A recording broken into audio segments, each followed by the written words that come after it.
Genesis chapter 1. The beginning. In the beginning, God created the heavens and the earth. Now the earth was formless and empty.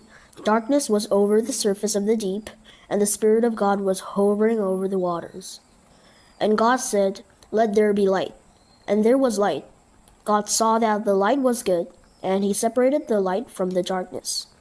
God called the light day, and the darkness he called night. And there was evening, and there was morning, the first day. And God said, "Let there be an expanse between the waters to separate water from water." So God made the expanse, and separated the water under the expanse from the water above it. And it was so. God called the expanse sky, and there was evening, and there was morning, the second day. And God said, "Let the water under the sky be gathered to one place, and let dry ground appear." And it was so. God called the dry ground land, and the gathered waters he called seas. And God saw that it was good. Then God said, "Let the land produce vegetation, seed-bearing plants and trees on the land that bear fruit with seed in it, according to their various kinds." And it was so. The land produced vegetation, plants bearing seed according to their kinds, and tree bearing fruit with a seed in it according to their kinds. And God saw that it was good. And there was evening, and there was morning, the third day. And God said, "Let there be lights in the expanse of the sky to separate the day from the night, and let them serve as signs to mark seasons and days and years. And let them be lights in the expanse of the sky to give light on the earth." And it was so. God made two great lights, the greater light to govern the day, and the lesser light to govern the night. He also made the stars. God set them in the expanse of the sky to give light on the earth, to govern the day and the night, and to separate light from darkness. And God saw that it was good. And there was evening, and there was morning, the fourth day. And God said, "Let the water teem with living creatures, and let birds fly above the earth across the expanse of the sky."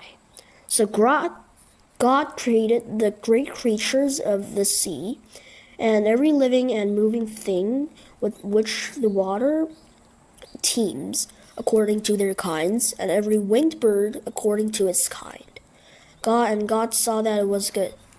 God blessed them and said, "Be fruitful and increase in number, and fill the water and the seas, and let the bird increase on the earth." And there was evening, and there was morning, the fifth day. And God said, "Let the land produce living creatures according to their kinds, livestock, creatures that move along the ground, and wild animals, each according to its kind." And it was so. God made the wild animals according to their kinds, the livestock according to their kinds, and all the creatures that move along the ground according to their kinds. And God saw that it was good. Then God said, "Let us make man in our image and our likeness, and let them rule over the fish of the sea and the birds of the air, over the livestock, over all the earth, and over all the creatures that move along the ground." So God created man in his own image. In the image of God he created him.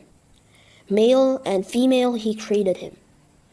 God blessed them and said to them, "Be fruitful and increase in number. Fill the earth and subdue it. Rule over the fish of the sea and the birds of the air, and over every living creature that moves on the ground." Then God said, "I give you every seed-bearing plant on the face of the whole earth, and every tree that has fruit with seed in it. They will be yours for food.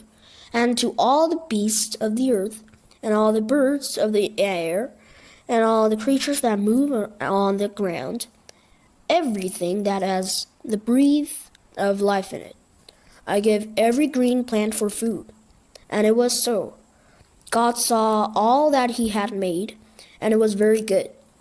And there was evening, and there was morning, the sixth day.